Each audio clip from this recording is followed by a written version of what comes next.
What makes a good opening question? To get the discussion started, you'll want to use an open-ended, interpretive question. Think of it as something that will start to unzip the story.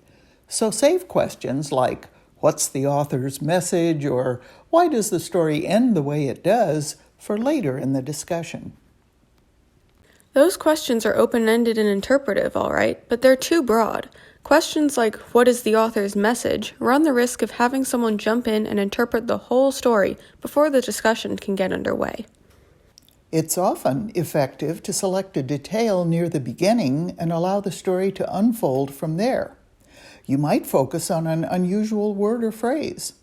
What did Lincoln mean when he said this nation was, quote, conceived in liberty? Why does Keats describe the nightingale as having a, quote, happy lot? Or perhaps the setting. Why does the author dwell on the colors of the countryside as the story begins? Or an unexpected action. Why does Chaucer have the pardoner reveal his entire bag of tricks at the very beginning of his tale? A word repeated with unusual frequency is often a hint as to what the author is wanting us to notice. Why does the word darkness appear 3 times on the first page?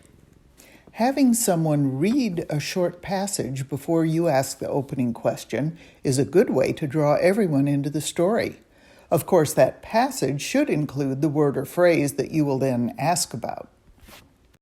What happens if your opening question results in a long pause?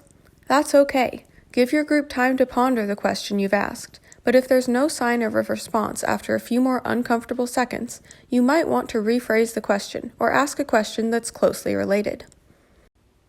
Whenever you read a text for the first time, questions will usually pop out at you. So remember, anything that you don't understand at first is probably good material for a discussion question.